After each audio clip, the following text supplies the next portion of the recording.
Hello, everybody. Well, first of all, I have a mea culpa. I haven't done the week ahead forecast video yet this week, and it's already Wednesday. And in my defense, this Aquarius new moon is opposing my natal Uranus as I approach the third exact pass of my Uranus square, and Pluto at 0 Aquarius is aspecting my Mercury. And anyway, my ADD is off the charts, and somehow it got to Wednesday, and I had not done the week ahead. Oh, excuse me. No, I don't know what that is. Anyway, oh, life, astrology in action. And we only get a Uranus square we get one at age 21 and one at age 63, and mine's finishing as I'm 64. And you get the Uranus opposition at 42. Well, this Uranus square has been amazing in many ways, but oh my God, it's so erratic, and so am I some of the time. And this new moon is just making it kind of heightened. Okay, so let's look at the rest of the week ahead.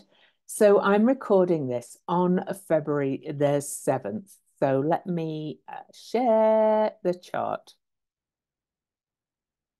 All right, here we go. So this is February the 7th in Washington, D.C. So I'm just going to look at the rest of the day for this. Yeah, I did do it in my Substack blog already. I did do some writing. But, to add to this erratic energy, we also have Venus is over here and the moon together are trining Uranus. And as we approach the new moon, and the sun is today exactly squaring Uranus, because the new moon will square Uranus to a degree. So we've got the moon, which is our emotions, and we've got Venus, which is our values, our love nature, but also our creativity in Capricorn, with Uranus going, shake things up a little bit, and the sun in Uranus ruled Aquarius, if you're using modern rulerships, is also squaring Uranus. So is it kind of any wonder that I kind of did not get to the week ahead forecast?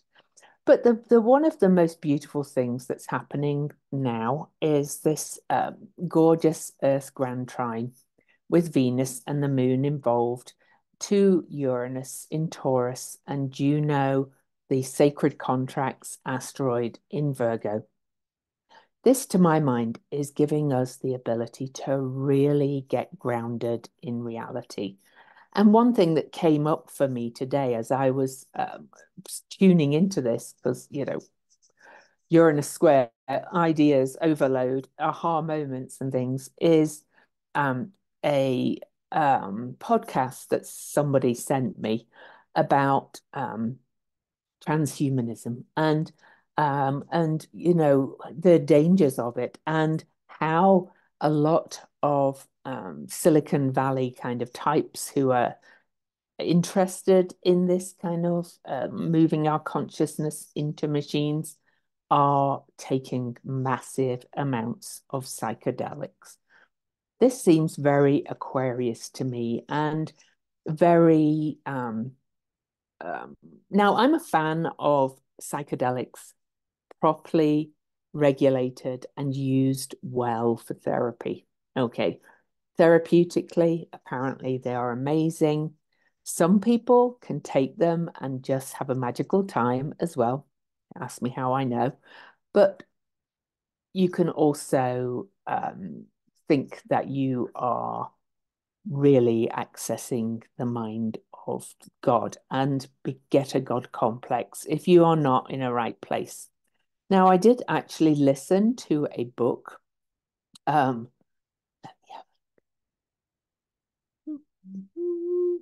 oh no, I'm not going to. It was there was a book uh, about this guy who took many, many um, uh, psychedelic experiences, intense ones, and it was off the charts. Now, I've known many people have like kind of psychotic breaks with through doing too many psychedelics. It's almost like you get this God complex, and I guess maybe if it's in the person already, but all these people that are kind of coming out with a lot of this technology, which some of it could really help people, but some of it's really scary. And these people are taking a lot of psychedelics. Anyway, the podcast, if you want to know what it's called, I haven't finished listening to it yet, but it's this woman who's done a um, a lot of research, a big research paper. It's called The Influence Continuum with Dr. Stephen Hassan. He interviewed this woman and it was on his February the 5th podcast. So if you want to go and listen to it, it's interesting stuff.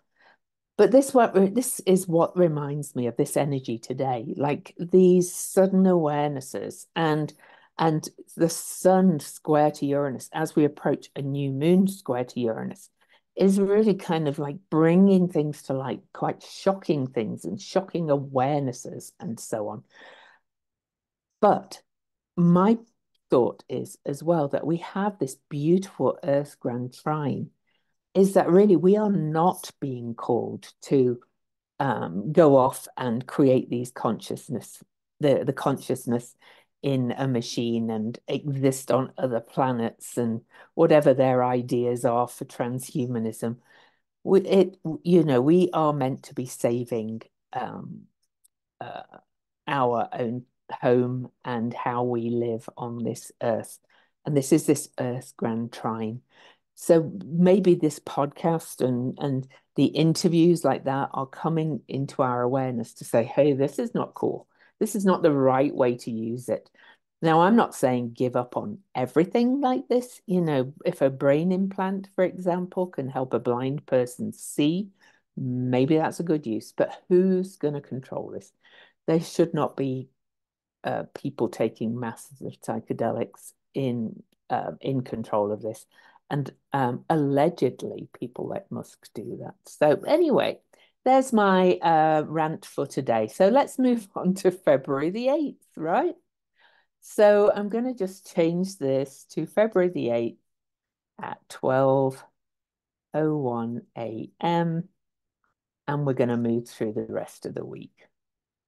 But honestly, it's a really interesting podcast.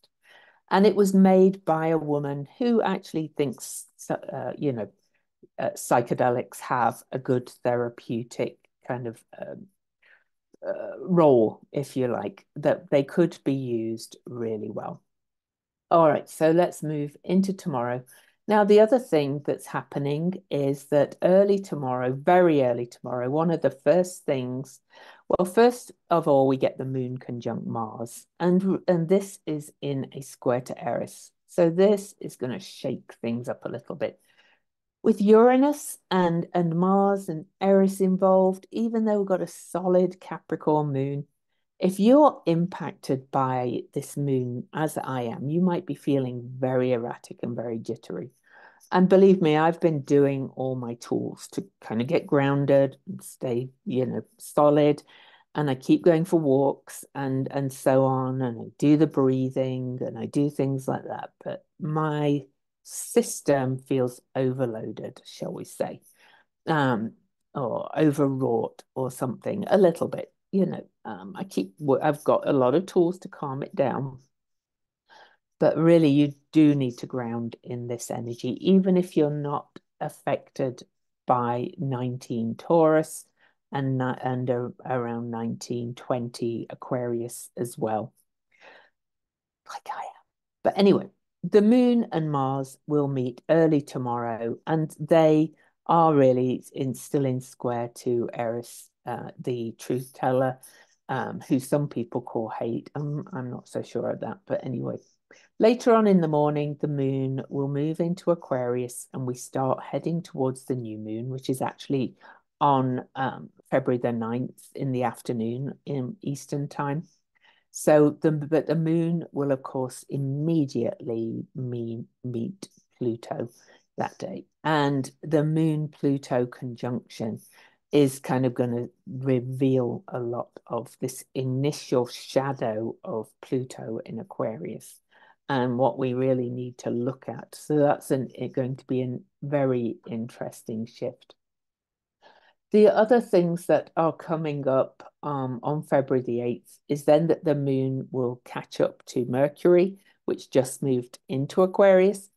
And that's erratic mind as well. You know, Mercury in Aquarius is innovative ideas, but combined with all the other kind of jittery, restless, revolutionary energy, everything to me anyway, it really feels very jittery right now.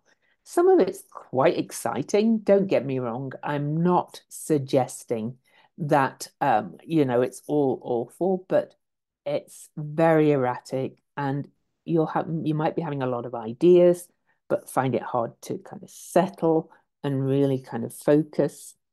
If there are any places that or activities that really help you to tune in and really settle down and focus, the breathing, the walking. I'm in a writing community that does these silent writing sessions. That's a good idea too, because there's something about being in that community where everybody kind of connected with each other and you actually kind of focus and get some of that work done. But you can see that this grand trine is still active into Thursday. So I'm not going to say any more about that. The moon moves its way through Aquarius, over Cariclo, the grace spinner, over Circe, the sorceress, and then meets the sun at 18 degrees 54 minutes Aquarius. And that is a big new moon. I have talked about it. I did a whole podcast on it, but just briefly, it's really big because it's squaring Uranus, which is the modern ruler of Aquarius. And Saturn, the traditional ruler of Aquarius, is in Pisces and just leaving the shadow of its last retrograde. Now that can help us tune into nature, to spirit, creativity, to help us settle down. But it is rather an electric new moon, shall we say. And because it's a new moon and we're in the no moon phase, the dark moon phase, a lot of it's like electric currents going through the body. It can be exciting or unsettling, whichever way. And then after the moon will move on and will come up and trine Vesta, which is stationing direct, as I said. And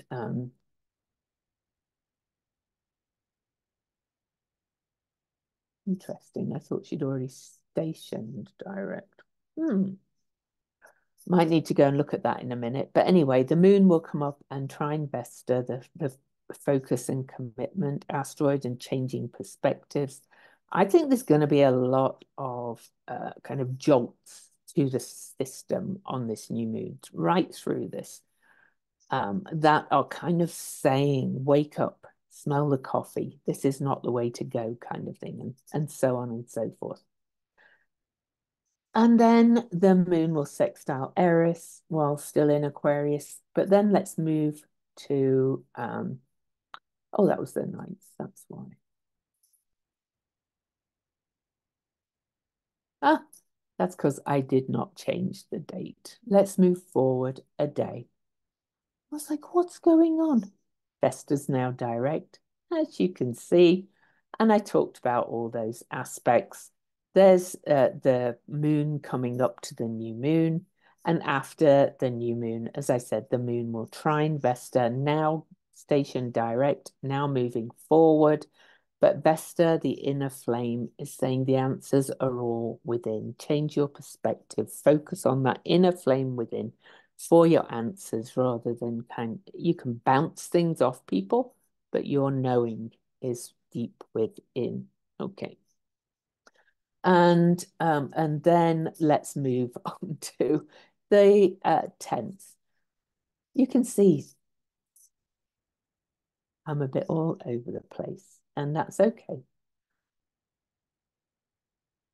Luckily, we don't have these Uranus squares very often. So, and with a new moon activating it. So into Saturday the 10th, the biggest aspect of the day is that Mercury whizzing through the sign of Aquarius. Now, Mercury comes up and squares Jupiter.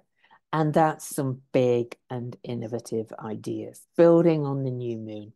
So whatever, even if it feels like this jittery, restless, kind of rebellious kind of electricity coursing through your body, the ideas are going to be off the charts. Now, that's great if you are a pretty healthy and grounded person generally, or tuning into that lovely Earth Grand Trine that I showed you.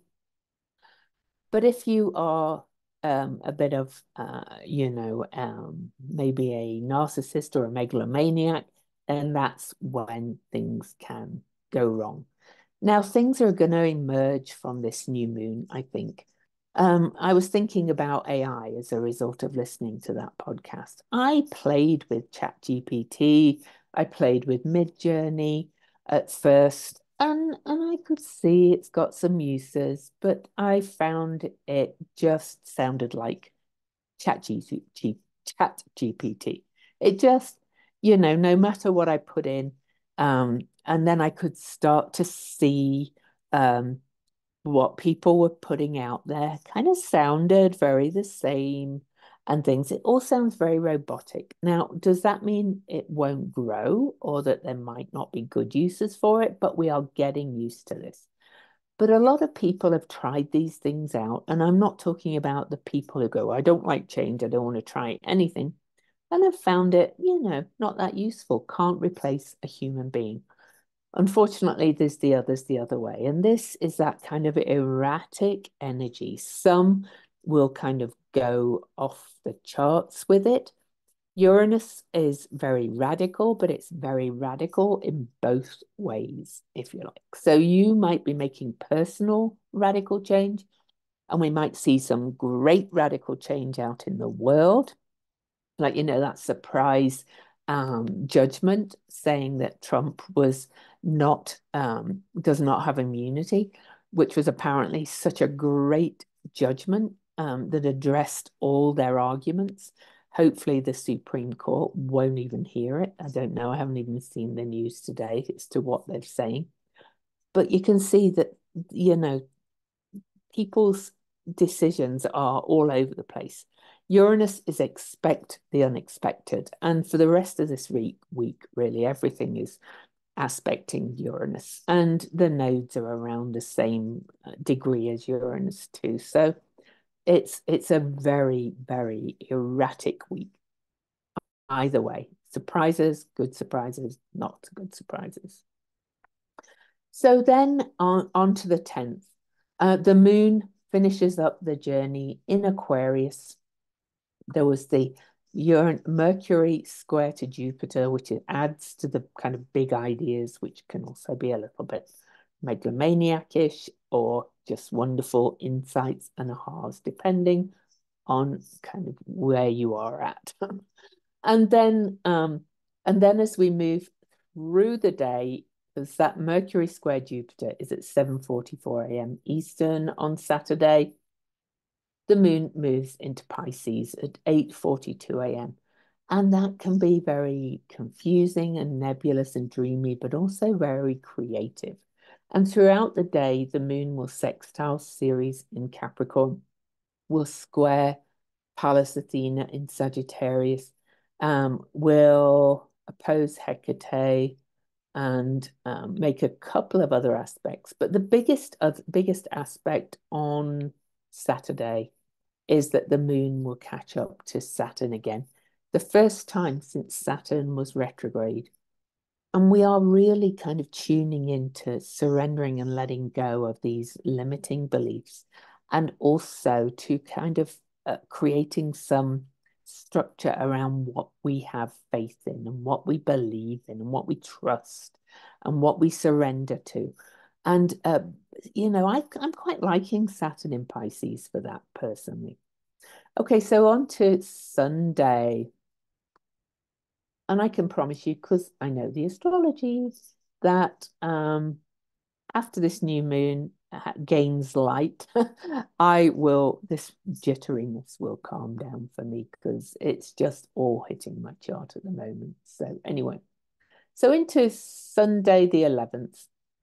Oh, and then we'll look into Monday morning, and then I will leave you. So on the big thing, so you can see we've got the moon in Pisces on Sunday. So that dreamy, creative, get out in nature, perhaps have a bit of a lazy day would be quite nice with the moon in Pisces. And perhaps spend time just either wandering in nature or lying on the couch dreaming or watching something fantasy or reading something wonderfully uh, fantastical. But the moon will, let's see if it makes any major aspects. Well, the moon will oppose Juno and sextile Uranus and then sextile Venus. So it will activate that Earth grand trine as it breaks up a little bit. But the biggest thing on Sunday is happening at 10:39 a.m. is that Sedna, who's not here. I forgot to put her back in.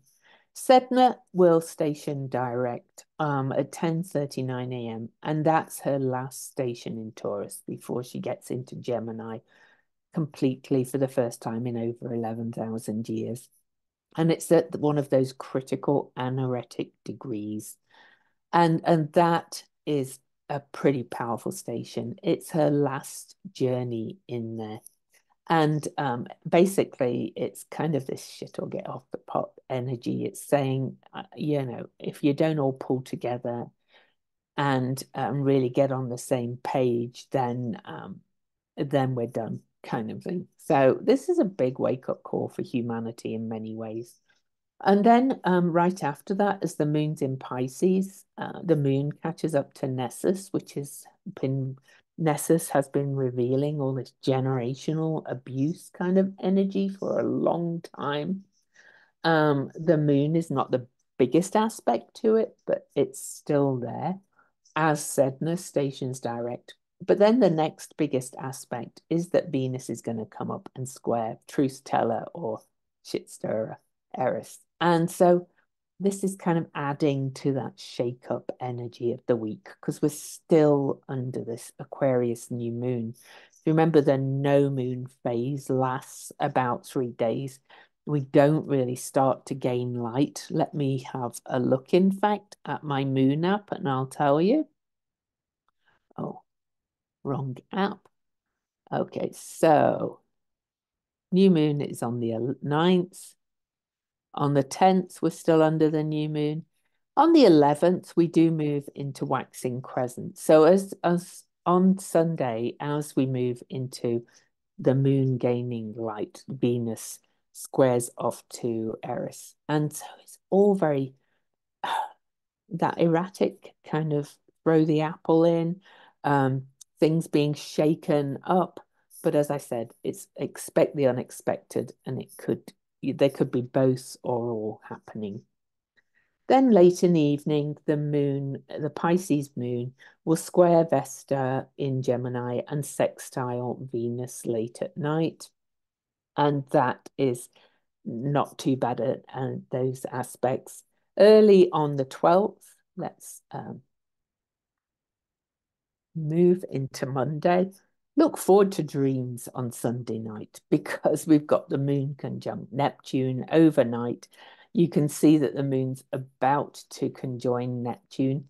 Will actually conjoin at 2:10 a.m. Eastern time. So for most of us, that should be a really dreamy night's sleep. I kind of love moon conjunct Neptune nights in Pisces because that's when I get the most vivid and creative dreams. And to kind of add to that energy as we go into Monday morning at 5:32 a.m., The moon comes up and sextiles Venus. So some of these dreams could be really creative. Some of these more challenging aspects are starting to separate. Things are getting a little bit less erratic just for a short while, because you wait till I bring you next week's forecast, which I will not forget because it's some big things going on. But then the moon will come up and will sextile Mars. Mars is at the last degree of Capricorn, and that is happening at 7:08 a.m. And Mars is coming up then to trine Sedna as Sedna leaves Taurus.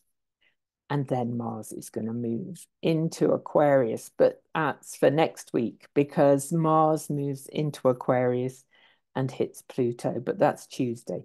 So I'll come back to that next week. I'm going to finish Monday morning, leave you with the moon will move into Aries at 8:25 a.m. on a Monday morning. The moon's gaining light. This is like time to take action on some of these innovative ideas that you've had. But honestly, guys, this is a very crazy week. And even though it's hitting my chart exactly, and I did forget to do this, it's not necessarily a bad thing if you keep moving and moving that energy around and moving that electricity through your body and grounding it, and then maybe doing morning pages to tune into the innovative and creative ideas that you're getting, get them all down. You can work on them later, but it's exciting. It's butterflies everywhere. It's I mean, tell me if I'm wrong. Does anybody else feel this? Some of it's like, I call it nerve excitement because some of it feels like great things are happening. And then you suddenly listen to a podcast about the crazy things that are happening. I mean, maybe I'm naive, but I think I read a lot about everything, but I had never really thought about all these engineers in Silicon Valley that are creating these weird AI things and these Apple's virtual things, and planning this transhuman consciousness off the planet. I had no idea that they were doing massive amounts of psychedelics. Quite dangerous, in my opinion. That's the shadow of Aquarius. Okay. I'm going to pull you a card for the week from the Tree Devia deck. I'll put the link below to get 10% off if you like this deck. So here's the book Tree Devia, Tridevia. It's black and gold and it's very shiny. It doesn't show up too well on Zoom, but anyway, I'm actually going to pull oh, that's interesting. I'm going to pull 3 cards, and that is very interesting. And you'll see why in a minute. Because this is an air new moon, but I pulled wands, which is all fire, creativity and passion and drive and doing things. But I first pulled the King of Wands reversed. So this says, even though you're highly ambitious, make sure that the goals that you're pursuing are the ones that your heart truly wants and not just a projection of other people's dreams. The efforts that you're putting in should be for what you truly believe in and not just what is expected of you. You might be avoiding being a leader in some project. So here's the King of Wands reversed. But you shouldn't doubt yourself and accept the offer. So this says, I have ambition and a clear vision for my future. So it's actually quite a nice reversed card. And then, so that's going into the rest of the week because, yes, we didn't start at the beginning of the week. And don't forget to subscribe to my channel. I'm very human and very real on here. So anyway, Ace of Wands. So this really is saying you may feel, and this week I can see this. We're in the no moon. Everything's all erratic and things, and be okay with this. Because this says you may be lacking the initiative to go in a certain direction that you intended. Some ideas are on hold and you're looking for perfect timing. Um, Remember that asking yourself what if will not get you anywhere.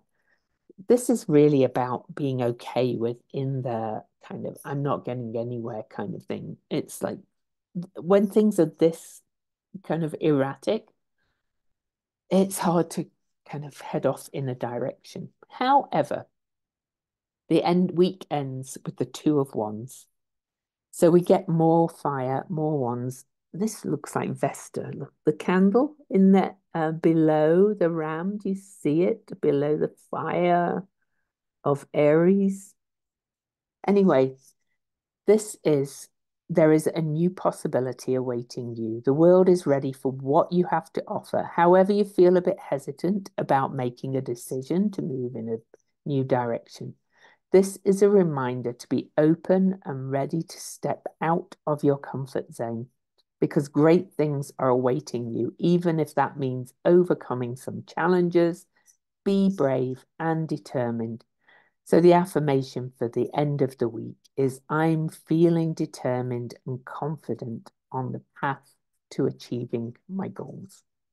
So overall, yes, it's rather a crazy week. Expect the unexpected. I've been on a call for quite a while and got straight off to do this. I wouldn't be surprised if I get off to upload this to YouTube and go and look at the my phone and there's all kinds of weird headlines coming through, but it's going to be one of those kind of weeks. Very weird. Expect the unexpected, expect to feel butterflies and restless and let that move around, but the ideas could be off the charts. So, well, much love to you. I will see you next week because it's a big week next week again. Bye.